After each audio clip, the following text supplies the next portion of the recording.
Hoje nós vamos falar sobre os cadernos de orientação didática elaborados pela Secretaria Municipal de Educação de São José do Rio Preto para crianças de 3 a 5 anos. Quer estudar para concursos? Estude no Semaf Cursos Preparatórios, materiais atualizados e aulas 100% online. Esse caderno, ele enfatiza muito a questão da leitura, tá? Então, nós sabemos que não é obrigatória a alfabetização de crianças de 3 a 5 anos, de que não é obrigatória, a criança não tem que saber ler, mas ela tem que ler para ela, tá?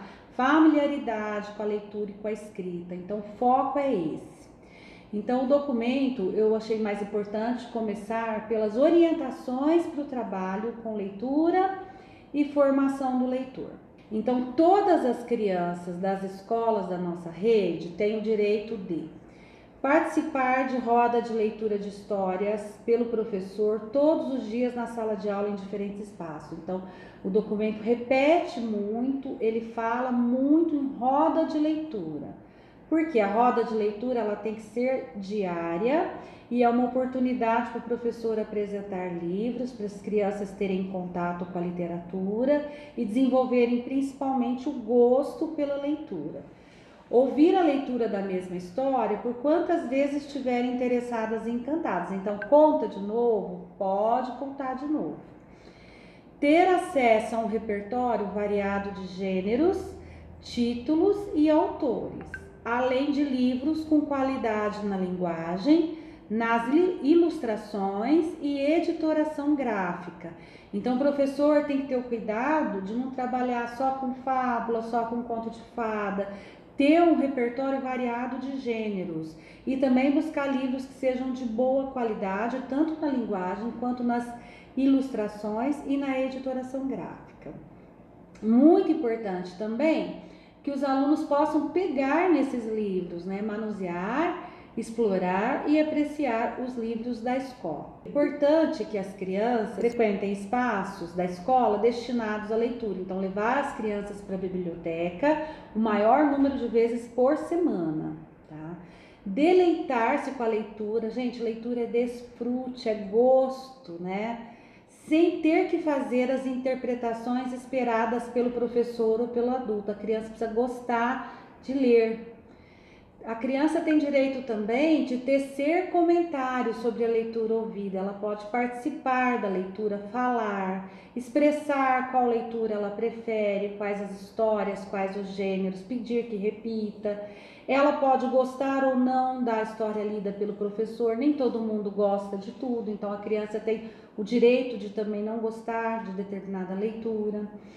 E ela tem o direito também de indicar livros que ela quer, né? Inclusive para colegas, familiares e funcionários. Então, o documento, logo na introdução, ele já anuncia: formar leitor é tarefa da escola. Contar e ler histórias são coisas bem diferentes, seja na maneira de fazê-lo ou no objetivo que se tem. Quando contamos histórias, temos o foco na oralidade e sua especificidade. Então, se eu estou contando uma história, eu consigo improvisar, eu consigo substituir, eu consigo tirar a palavra, eu consigo contar coisas pela memória, eu consigo também contar com gestos e com expressões e com olhares. Mas quando nós lemos, eu já não consigo improvisar, não consigo fazer a mesma coisa. Quando nós lemos, os nossos olhos estão voltados para o portador, que é o livro. E é do texto do livro que saem as palavras que dizemos. E aí nós temos que dizer exatamente como elas são. E toda vez que voltamos a esse mesmo portador, essas mesmas palavras estão lá. Então, por exemplo, nessa aula, né, eu poderia contar para vocês de memória o que tem esse material. Mas, como vocês têm uma prova, um concurso, então, para ser fiel ao documento, eu tenho que ler para vocês, sem improvisar, sem subtrair, sem retirar nada. É a leitura mesmo, fiel, ok? Ninguém nasce leitor. as pessoas tornam-se leitores pelas experiências que têm com a leitura durante a vida. No caso das crianças pequenas, essa experiência se dá por meio do adulto que lê para elas e por elas. Formar leitor demanda uma intenção. Então, por muito tempo, nós já sabemos, a educação infantil ela era assim aleatória. De vez em quando vou ler uma historinha, de vez em quando vou cantar uma musiquinha, mas isso não pode mais. Hoje a gente já entende a educação infantil como escola e o professor tem que ter a intenção, o planejamento de formar o leitor. Então, formar leitor demanda a intenção,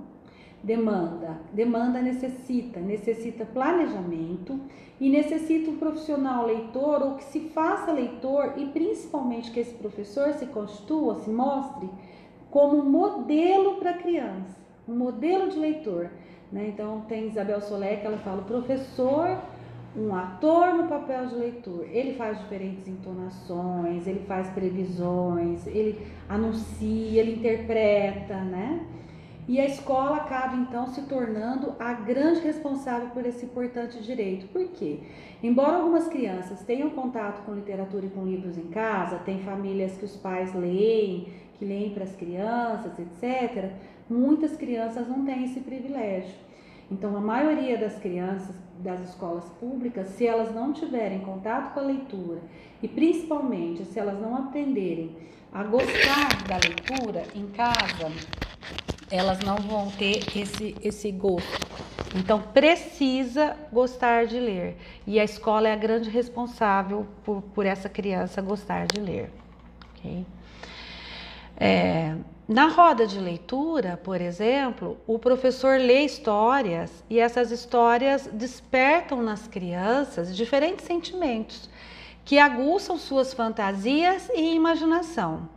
Então, na roda de leitura, é possível permitir o protagonismo, então lembrando sempre que as nossas ações têm que ser dirigidas para a criança, ela é a protagonista, e a criticidade das crianças por meio do debate, exposições de ideias e partilha de sentimentos.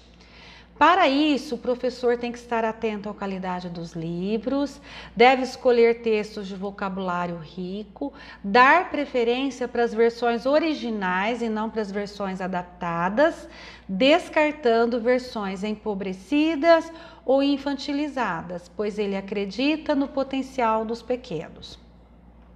Quanto mais cedo são colocadas em condições favoráveis à leitura, mais as crianças aprendem sobre ela. Aprendem que a linguagem que se escreve não é a mesma que se usa na fala, que a escrita tem diferentes propósitos e para cada um deles temos um procedimento diferente. Enfim, conforme a criança descobrir essas diferenças, maiores serão as suas chances de tornarem-se leitoras ávidas e desejosas, e dessa forma a escola terá cumprido o seu papel na formação de leitores. O documento traz então algumas sugestões. Primeiro, a construção de um mural na escola com dicas de leitura tanto para famílias como para as crianças, com espaço para comentários, depoimentos sobre as leituras ou sobre os autores preferidos. Levar para as reuniões de HTPC obras literárias do acervo pessoal ou da escola, apresentar e deixar à disposição para empréstimo. Incentivar o professor a frequentar outros espaços de leitura, como bibliotecas, cafés literários, livrarias e etc. Disponibilizar livros para os pais lerem enquanto esperam seus filhos e também disponibilizar livros para empréstimo.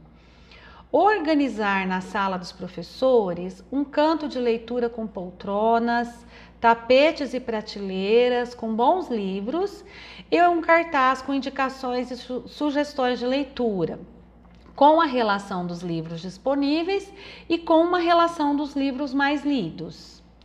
Reorganizar os espaços de leitura da biblioteca, cantos de leitura para favorecer o interesse, envolvimento e o uso com autonomia para as crianças.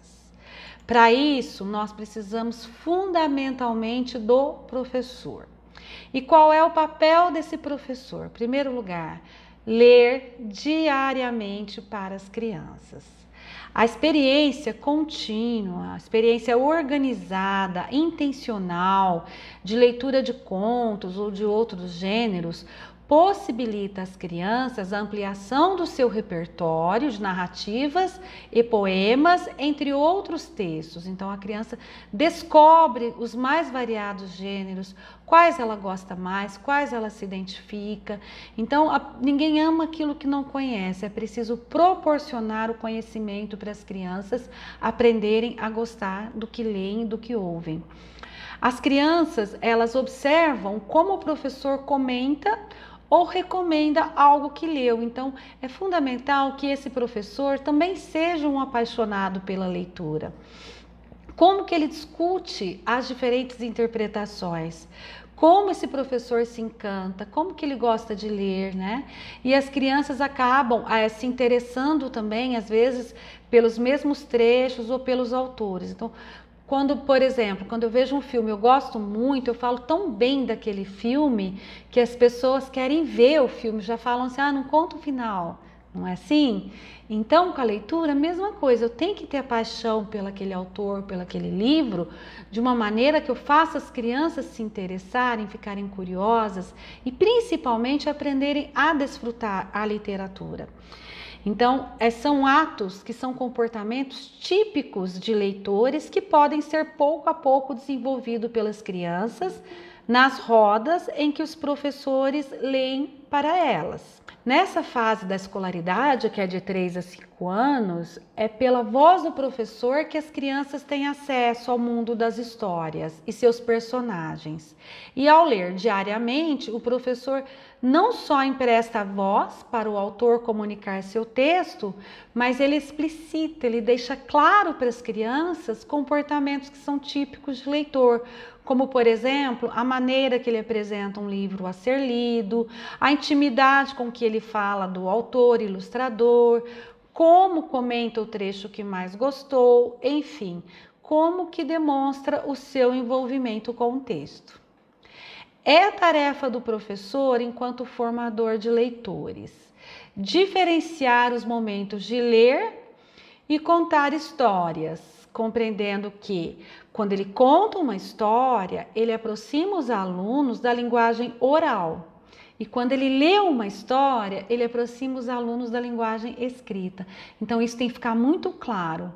Contar uma história é diferente de ler uma história. Quando eu conto a história, eu aproximo os alunos da linguagem oral. Quando eu leio uma história, eu aproximo os alunos da linguagem escrita. E é preciso planejar diariamente situações de leitura em voz alta, garantindo o antes, o durante e o depois da leitura. Essa leitura em voz alta é pelo professor, não é pelas crianças. É preciso selecionar criteriosamente os livros que atendam à qualidade literária, isso é, se tem uma história, uma trama bem estruturada, se é uma história divertida, se tem um certo suspense, se surpreende, se tem personagens interessantes e um texto que coloque os alunos em contato com a linguagem escrita. Estar atento, é o papel do professor ainda, a gente está falando, estar atento à qualidade das ilustrações, à oferta de autores reconhecidos, da versão original, da versão adaptada, de resenhas, etc. Mas é sempre melhor a versão original do que as adaptações. Organizar as crianças em roda, de modo que todos possam ouvir de maneira confortável a leitura feita pelo professor. Preparar-se com antecedência para a leitura ser realizada, preocupando-se com o tom de voz, o ritmo, a postura e assim ir modelizando comportamentos leitores. Planejar a conversa após a leitura, dando às crianças a oportunidade de falar suas impressões sobre a história lida, relacioná-la com outras histórias, compartilhar o trecho que mais gostou, fazer indicações, desenvolvendo assim comportamentos leitores. Então, observem que a publicação, ela enfatiza isso, que tem comportamentos que são típicos do leitor. Mais do que ler ou contar uma história, é importante desenvolver nas crianças esses comportamentos típicos de leitores. E o professor só consegue isso se ele próprio for um leitor e ter esse tipo de comportamento, né? Que é a paixão pelos livros, a familiaridade com os autores, etc. É preciso também, papel do professor, organizar o canto de leitura da sala e tempo na rotina para que as crianças possam escolher os livros que desejam ler, mesmo que não saibam ler, que elas possam folhear, apreciar as ilustrações, compartilhar com os amigos e etc. É preciso garantir na rotina o maior número possível de visitas à biblioteca, para ouvir histórias lidas pelo professor, escolher livros e etc.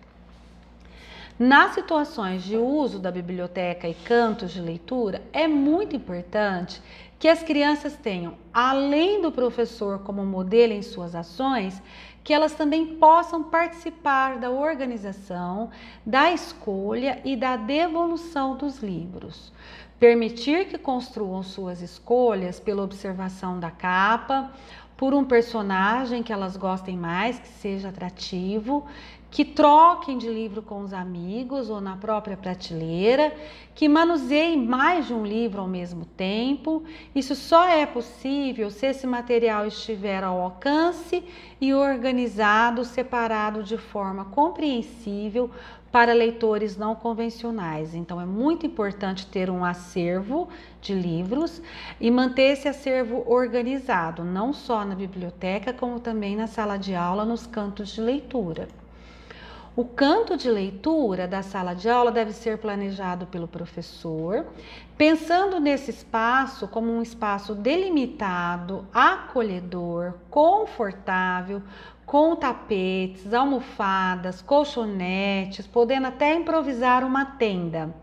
Mesmo que esse espaço seja pequeno, é preciso assegurar que haja um local para disposição do acervo. Pode ser pequenas estantes, pode ser caixas que se transformam em nichos, até cestos, né? Para que os livros fiquem visualmente dispostos e ao alcance das crianças, tá? Para poder apreciar. Nós não podemos mais ter na escola livro escondido, livro guardado em cima do armário, trancado. Os livros devem estar disponíveis na altura da criança, para que ela possa escolher, manusear, folhear, ler e guardar, e principalmente que a gente possa seguir o princípio básico da educação infantil, que é educar para a autonomia. É importante que as crianças tenham garantido um momento na rotina para que possam fazer uso desse espaço e desse material. O importante então é que as crianças tenham na rotina garantido esse canto de leitura e esse momento da rotina que elas possam participar desse canto de leitura. O acervo do canto de leitura deve ser trocado com regularidade, não pode ficar os mesmos livros o ano todo, sempre despertando o interesse e ampliando o repertório das crianças, que elas conheçam mais livros e mais autores. O professor planeja tempos, uso e a troca do acervo a partir das suas observações quanto ao envolvimento e interesse das crianças. Então, elas estão interessadas, gostaram desse livro, já é hora de trocar, como é que é? O mercado está cheio de livros infantis que disfarçam sob o título de conto as intenções didáticas dos adultos. Aprenda a diferenciar manuais de autoajuda de obras literárias. Então, isso é fundamental, ok? A literatura não pretende explicar valores. Então, não é para ler para o menino para dar lição de moral. Porque se o professor usa a literatura para dar lições moralizantes, olha, aprenda a comer verdura, não briga com seu amiguinho, etc., a criança vai odiar a literatura. Não pode associar a literatura com o sermão, com viés moralizante. Literatura é para ler, é para apreciar, é para gostar, é para divertir-se, ok? Então diferencia aí, cuidado com os livros que vocês vão ler. Critérios para a seleção do livro. Quanto ao contexto de produção, escolham livros que tenham qualidade no projeto gráfico, vejam quem escreve, quem assina, quem é o ilustrador. Evitem livros anônimos, porque o mercado está cheio de livros assinados por multinacionais, então sempre vê quem é o autor, quem é o ilustrador.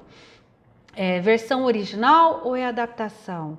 Cuidado com as adaptações, que elas podem tirar a força da linguagem e também a carga simbólica da imagem. Cuidado para livros muito simplificados. Atente-se para textos muito infantilizados, né? Então, respeitar a inteligência da criança.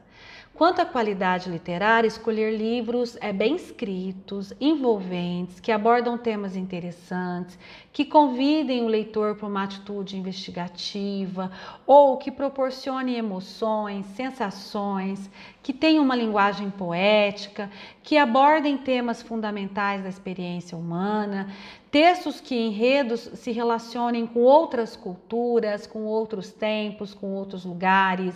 Textos que favoreçam a intertextualidade, enredos que se relacionem com obras de outros autores e gêneros, e também textos que sejam bem-humorados, que abordem o humor, o drama e a aventura.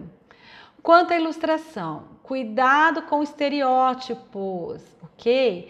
Uma boa ilustração não se limita a repetir o que dizem as palavras. As imagens devem complementar e ampliar o sentido do texto, brincar com o leitor, propor novas leituras, deixar espaço para a imaginação.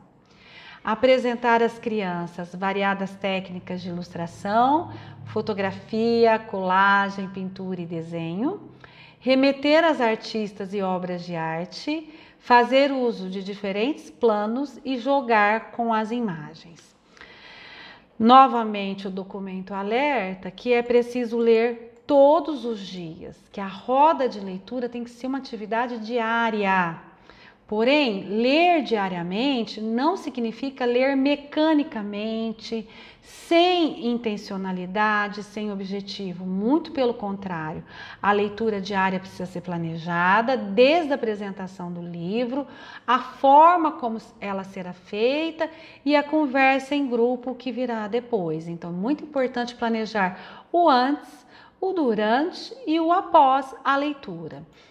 Então, para o antes da leitura, na roda, com o livro em mãos, é importante apresentar o livro, apresentar o autor, a editora, falar o motivo, por que escolheu aquele livro. Mesma coisa para os autores. Tem autores que nós conhecemos e nós somos apaixonados por esses autores. E essa boa conversa, falando sobre o autor, vai contextualizar a obra lida. Quanto mais relações a criança for capaz de estabelecer, melhor. Então, relações entre as histórias, entre os gêneros, entre os autores, né? Isso é muito importante. Durante a leitura, é aconselhável ler o livro na posição de leitor, voltado para si. Combine com a turma o momento de mostrar as ilustrações antes ou após ler o livro todo.